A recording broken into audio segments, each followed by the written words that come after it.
विष्णु प्रसाद शर्मा के TMC join करने से बीजेपी को कितना नुकसान और टीएमसी को कितना लाभ। नमस्कार, मैं रियांशी और आप देख रहे हैं खबर समय। कर्शियंग के भाजपा विधायक विष्णु प्रसाद शर्मा टीएमसी में शामिल हो चुके हैं। उन्होंने भाजपा से टीएमसी में शामिल होने की वजह भी बताई।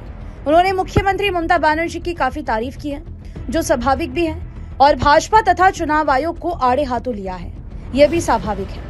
काफी समय से विष्णु प्रसाद शर्मा खुद को भाजपा के विधायक नहीं मान रहे थे। उनके पूर्व के बयानों से भी पता चलता है। पश्चिम बंगाल में 2021 के विधानसभा चुनाव में भाजपा की आंधी में पहाड़ की 3 विधानसभा सीटों में 2 पर भाजपा का कब्जा हुआ था। इसमें कर्शियंग और दार्जिलिंग सीट शामिल है। कालिंपोंग सीट पर अनित थापा की पार्टी जीती थी।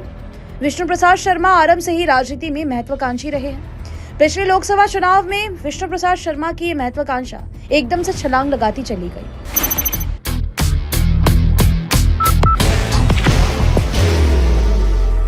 There will only be one insignia.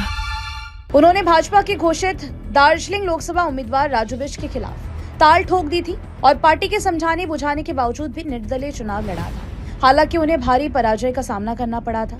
Raju Bisht चुनाव जीते, यहीं से विष्णु प्रसाद शर्मा को एहसास होने लगा कि भाजपा से बगावत करके वो भाजपा के साथ नहीं रह सकते और न ही अपनी महत्वाकांक्षा को परवान चढ़ा सकते हैं। दार्जिलिंग लोकसभा का चुनाव हारने के साथ ही विष्णु प्रसाद शर्मा ने अपनी रणनीति के तहत भाजपा से दूरी और टीएमसी से नजदीकियां बढ़ानी शुरू कर दी। खबर समय के लेट्स टॉक कार्यक्रम में भी विष्णु प्रसाद शर्मा ने अपनी बात रखी थी। बाहर की भागदौड़ अब नहीं तोड़ेगा आपके घर का सुकून। SBM गोल्ड UPVC विंडोज, आपके घर का सुकून। और अपनी महत्वाकांक्षा को साफ सुथरी राजनीति का एक अंग बताया था। विष्णु प्रसाद शर्मा के करीबी और राजनीति के जानकार बताते हैं कि शर्मा ने टीएमसी में ज्वाइन करने के लिए लंबे समय से प्रयास शुरू कर दिया था।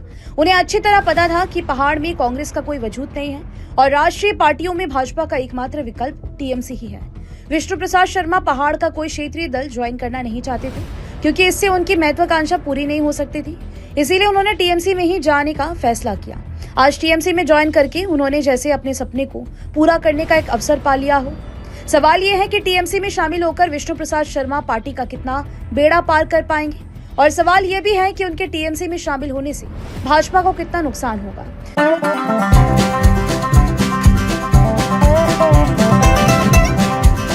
ड्रीमलैंड अम्यूजमेंट पार्क नियर फुलबाड़ी बैरेज, सिलीगुड़ी। जहां तक भाजपा के नुकसान की बात है, इसका जवाब सिलीगुड़ी से भाजपा विधायक डॉक्टर शंकर घोष ने दे दिया है। उन्होंने कहा है कि लोकसभा चुनाव के समय से ही विष्णु प्रसाद शर्मा ने दूसरी पार्टी में शामिल होने का मन बना लिया था। हालांकि उन्हें इसका अवसर नहीं मिल रहा था। उन्होंने कहा कि उन्हें लगता है कि विष्णु प्रसाद शर्मा शुरू से ही टीएमसी ज्वाइन करना चाहते थे, लेकिन उन्हें अवसर नहीं मिल रहा था। शंकर घोष ने कहा कि विष्णु प्रसाद शर्मा के टीएमसी में शामिल होने से भाजपा को कोई नुकसान नहीं होने वाला है, क्योंकि उनके बारे में मतदाता भी जान चुके थे कि वे भाजपा से बगावत करके भाजपा में नहीं रह सकते। वे कभी भी किसी अन्य दल में शामिल हो सकते हैं। रही बात है कि उनके टीएमसी में शामिल होने की, तो टीएमसी को कितना लाभ होगा, तो ये तो टीएमसी के नेता ही बता पाएंगे। राजनीतिक जानकार भी मानते हैं कि विष्णु प्रसाद शर्मा को एहसास हो गया था